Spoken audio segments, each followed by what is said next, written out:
അനീഷേട്ടാ കുറെ വർഷങ്ങളായിട്ട് ഇങ്ങനെ നിൽക്കുകയാണ് ഈ ഒരു യങ് സ്റ്റാർ ആയിട്ട്. ഞാൻ ആദ്യം പറഞ്ഞതുപോലെ തന്നെ ഈ നീലക്കണ്ണുകളുള്ള ആൾക്കാരെ പണ്ടേ പെൺകുട്ടികൾക്ക് ഭയങ്കര താല്പര്യമാണ്.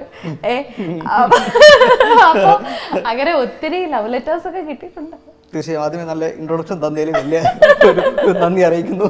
ഓക്കെ, പിന്നെ അങ്ങനെ ലവ് ലെറ്റേഴ്സ് ലവ് ലെറ്റർ ആയിട്ടല്ല, മെസ്സേജുകളാണല്ലോ അങ്ങനെ കുറച്ചൊക്കെ കിട്ടിയിട്ടുണ്ട്.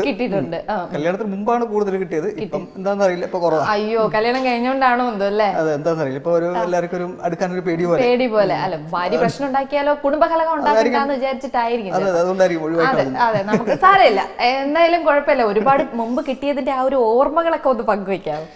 അങ്ങനെ ഓർമ്മകൾ ചിലതൊക്കെ പ്രണയത്തിന്റെ ഒരു കാഠിന്യത്തിലോട്ട് പോയി, പക്ഷെ അത് നടന്നില്ല. അങ്ങനെയൊക്കെ കുറെ സംഭവങ്ങളുണ്ട്. വിശദീകരിച്ച് പറയുകയാണെങ്കിൽ അത് വലിയൊരു കഥകളൊക്കെ പറയേണ്ടി വരും. അല്ല, നമുക്ക് കഥ വളരെ ചുരുക്കമായിട്ട് കേട്ടാലും കുഴപ്പമൊന്നുമില്ല. ഇനിയുള്ളവരെ ഇൻസ്പിറേഷൻ ആയിരിക്കും കേട്ടോ. ചേട്ടന്റെ ആ ഒരു പ്രണയ കാലഘട്ടം, പ്രണയമൊക്കെ എങ്ങനെയായിരുന്നു എന്നൊക്കെ അറിയാം. ഈ സെറ്റില് പ്രണയം തോന്നിയിട്ടുണ്ടോ ആരുടെങ്കിലും? സെറ്റില് പ്രണയങ്ങൾ ഒത്തിരി ഉണ്ടെന്നൊക്കെ? അല്ല, അങ്ങനെയല്ല. അങ്ങനെ ഒരു ഹിന്റ് ഒരാളിൽ നിന്ന് മുമ്പ് വന്നിരുന്നു, പക്ഷെ അതൊന്നും പിന്നെ അതിലോട്ട് അങ്ങനെ അങ്ങ് പോയില്ല. അതുകൊണ്ടല്ല, അന്നൊക്കെ ഒരു ജീവിത സാഹചര്യം വെച്ചിട്ട് പിന്നെ അങ്ങനെ പ്രണയിക്കാം എന്നുള്ള രീതിയിലുള്ള ഒരു പോക്കൊന്നും ഉണ്ടായിട്ടില്ല. അപ്പൊ അതുകൊണ്ട് ഞാൻ ഇൻഡസ്ട്രിയിൽ നിന്ന് വന്ന സമയത്തായിരുന്നു. അപ്പോൾ ഒരു ഫാമിലിയിൽ കുറച്ചൊരു സ്ട്രഗിളിംഗ് ഉള്ള സമയമായിരുന്നു. അച്ഛനൊക്കെ മരിച്ച സമയത്തായിരുന്നു ഞാൻ ഇൻഡസ്ട്രിയിൽ വന്നത്. അപ്പോൾ കുറച്ചൊരു ടെൻഷനും, നമ്മൾ എന്താണ് ലൈഫിൽ ഇനിയിപ്പം ഈ ഫീൽഡ് എങ്ങനെയാണ് മുന്നോട്ട് പോവുക എന്നൊക്കെയുള്ള ഒരു സംശയങ്ങൾ അങ്ങനെയൊക്കെ ഉണ്ടായിരുന്നു. അപ്പോൾ ആ ഒരു സീരിയസ്നെസ് ആയതുകൊണ്ടായിരിക്കാം കുറെ സീരിയസ് എനിക്ക് തോന്നാതിരുന്നത് പ്രണയത്തോട്.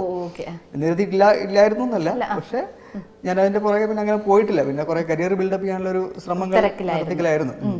ഒന്നാമത്തെ കാര്യം, ഈ ഫീൽഡ് എങ്ങനെ മുന്നോട്ട് പോകുന്നു ഒരു ഗ്യാരണ്ടി ഇല്ലാത്തൊരു ഫീൽഡാണ്. ചാൻസ് കിട്ടുന്നതിനനുസരിച്ച് ചിലപ്പോൾ കിട്ടുമോ അല്ലെങ്കിൽ അതോടുകൂടി തീരുമോന്നൊന്നും അറിയില്ല. അങ്ങനെയൊക്കെ ഉള്ളതുകൊണ്ട് പിന്നെ ആ ഒരു രീതിയിൽ അങ്ങനെ പോയി. പക്ഷേ വൈഫ് പ്രണയ വിവാഹം അല്ലായിരുന്നു, അറേഞ്ച്ഡ് ആയിരുന്നു. എന്ത് ചെയ്യുന്നു ഇപ്പോ വൈഫ്? എന്ത് ചെയ്യുന്നു? വൈഫ് ഇപ്പൊ ഇൻഷുറൻസിൽ വർക്ക് ചെയ്യാണ്. ഓക്കെ.